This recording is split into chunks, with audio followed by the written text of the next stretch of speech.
नमस्कार। चलिए आज टोनी रॉबिन्स के ज्ञान को समझते हैं और उसे एक ऐसे पावरफुल ब्लूप्रिंट में बदलते हैं जिससे हम सब अपनी जिंदगी में वो बदलाव ला सकें जिसका हम शायद सपना देखते हैं। तो चलिए एक बहुत ही बुनियादी सवाल से शुरू करते हैं जो हमारी पर्सनल पावर के एकदम सेंटर में है। और यही है सबसे बड़ा आइडिया। असली पावर हमारे हालात में नहीं, हमारे फैसलों में है। मतलब हम अपनी जिंदगी को एक दिशा दे सकते हैं, चाहे हमारे हालात कुछ भी हों। चलिए इसे और गहराई से समझते हैं। तो इस ब्लूप्रिंट का जो सबसे पहला कदम है वो है एक अकेले मजबूत फैसले की जबरदस्त ताकत को समझना। पता है ये कोई धीरे धीरे होने वाली प्रक्रिया नहीं है। बदलाव तो बस एक पल में आ सकता है, एक सच्चे फैसले के साथ। सोचिए जब कोई सिगरेट छोड़ने का फैसला करता है तो सब कुछ उसी एक पल में बदल जाता है। यही तो असली चाबी है। मंजिल पक्की है लेकिन उस तक पहुंचने का रास्ता बदल सकता है। तो सबसे जरूरी बात है कि क्या करना है, उस पर टिके रहना, ना कि इस बात पे कि कैसे करना है। ठीक है, तो फैसला तो हो गया। अब क्या? अब हमें अपनी शक्ति को, अपनी एनर्जी को एक दिशा देनी होगी। और यहीं पर आता है फोकस। ये समझिए कि कामयाबी का एक बेसिक नियम है। हमारी जिंदगी उसी चीज को दिखाती है जिस पर हम लगातार अपना ध्यान लगाते हैं। और देखिए इस स्लाइड में जो स्टेप्स हैं वो कितने प्रैक्टिकल हैं।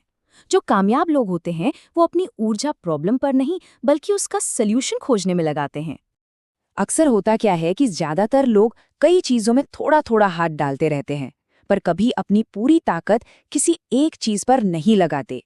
जबकि किसी चीज में मास्टरी हासिल करने के लिए पूरी तरह फोकस्ड पावर चाहिए होती है। तो हमारे पास फैसला है, फोकस भी है, लेकिन ये सब बेकार है अगर तीसरा और सबसे जरूरी कदम न उठाया जाए, और वो है एक्शन। और ये स्लाइड एक बहुत बड़े जाल को दिखाती है जिसमें कई लोग फंस जाते हैं। हम में से बहुत से लोग जानते हैं कि क्या करना है, लेकिन करते कुछ ही लोग हैं।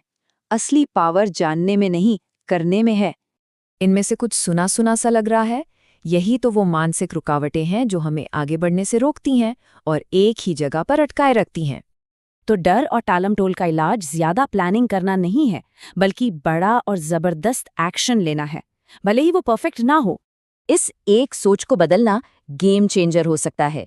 अगर हर नतीजे को एक फीडबैक या सीखने का मौका समझ लिया जाए तो फेलियर का डर ही खत्म हो जाता है। हर तजुर्बा हमें मंजिल के और करीब ले जाता है। अब देखिए जब एक्शन लेंगे तो चुनौतियां तो आएंगी ही। तो ये अगला हिस्सा इस बारे में है कि उन चुनौतियों से निपटना कैसे है। तो सबसे जरूरी सवाल ये उठता है, क्या हमारी भावनाएं हमें कंट्रोल कर रही हैं या हम उन्हें अपने लक्ष्यों की ओर बढ़ने के लिए एक फ्यूल की तरह इस्तेमाल कर रहे हैं। असल में किसी भी घटना का अपने आप में कोई मतलब नहीं होता, मतलब हम उसे देते हैं। और यही हमारी सबसे बड़ी ताकत है कि हम किसी भी हालात को एक पॉजिटिव मतलब दे सकते हैं। और ये है नजरिए का सबसे बड़ा बदलाव। चुनौतियों को रुकावटों की तरह नहीं बल्कि एक गिफ्ट की तरह देखना, एक मौके की तरह देखना जो हमारे कैरेक्टर को मजबूत बनाता है। और ये सब हमें इस ब्लूप्रिंट के आखिरी हिस्से पर ले आता है। मतलब ये सब हम कर क्यों रहे हैं, इसका असली मकसद क्या है।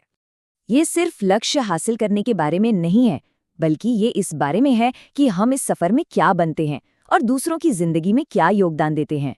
सबसे गहरी और हमेशा रहने वाली संतुष्टि कुछ पाने से नहीं बल्कि लगातार ग्रो करने और कुछ योगदान देने से मिलती है।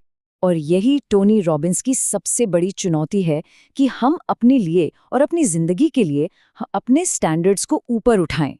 एक साधारण जीवन क्यों जिएं जब एक असाधारण जीवन जिया जा सकता है। तो इस विश्लेषण के अंत में ये ब्लूप्रिंट अब सामने है। सवाल ये है कि इसके साथ क्या बनाया जाएगा। एक असाधारण जीवन बनाने के लिए आज पहला कदम क्या होगा? सोचिए और उस एक कदम को आज ही उठाइए।